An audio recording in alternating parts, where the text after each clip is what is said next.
Assalamualaikum warahmatullahi wabarakatuh. Bismillahirrahmanirrahim. Alhamdulillah. Wassalatu wassalamu ala rasulillah wa ala alihi wa ashabihi wa man tabi'ahum bi ihsanin ila yaumiddin. Amma ba'du. Ikhwas sekalian yang semoga senantiasa berada dalam lindungan Allah Subhanahu wa taala. Kali ini pada bagian yang ke-32 dari kisah hidup dan perjuangan Rasulullah sallallahu alaihi wasallam, insyaallah saya akan mengisahkan tentang perang melawan Bani Qainuqa. Bani Qainuqa adalah salah satu suku Yahudi yang hidup di perkampungan khusus mereka di Madinah. Perang ini berawal dari kebencian kaum Yahudi atas kemenangan kaum muslimin terhadap orang-orang kafir Quraisy. Dengan berbagai macam cara, mereka menghembuskan perpecahan dan fitnah di kalangan kaum muslimin. Rasulullah SAW berulang kali menasihati mereka dan menyerukan mereka kepada Islam. Namun hal tersebut justru semakin membuat mereka angkuh dan mengejek kaum muslimin. Namun Rasulullah SAW tetap bersabar atas ulah mereka. Hingga suatu saat, ketika seorang wanita muslimah belanja di pasar mereka, orang-orang Yahudi melecehkannya dan meminta agar wanita tersebut menyingkap jilbabnya. Tentu saja, wanita tersebut menolaknya. Kemudian seorang penjual perhiasan mengikat ujung pakaiannya tanpa dia ketahui, sehingga ketika dia berdiri, tersingkaplah aurat wanita tersebut, diiringi dengan derai tawa orang-orang Yahudi di sekitarnya. Wanita itu berteriak. Kemudian salah seorang sahabat datang menolong dan langsung membunuh pelakunya.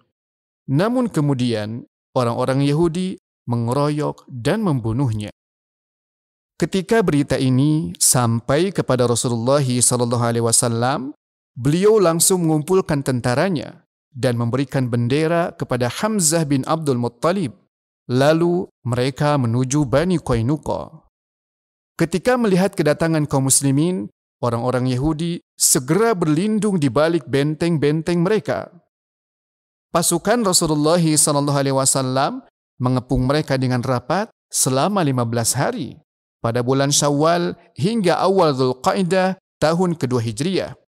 Akhirnya, Bani Qainuqa menyerah karena ketakutan melanda mereka. Lalu mereka menyerahkan keputusannya kepada Rasulullah SAW. Abdullah bin Ubay bin Salul dengan gaya kemunafikannya membujuk Rasulullah SAW agar tidak membunuh mereka.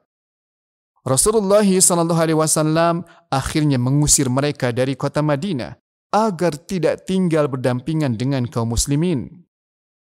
Setelah itu, masih ada lagi beberapa peperangan yang berhasil diatasi oleh Rasulullah SAW dan pasukannya. Untuk lebih menunjukkan ketegasan Rasulullah SAW dalam masalah ini, beliau memerintahkan untuk membunuh Ka'ab bin Al-Ashraf, seorang Yahudi yang paling dengki terhadap Islam dan kaum muslimin dan secara terang-terangan sering menyakiti kaum muslimin. Hal tersebut semakin besar pengaruhnya karena dia adalah orang terpandang di kaumnya, kaya raya, dan juga seorang penyair.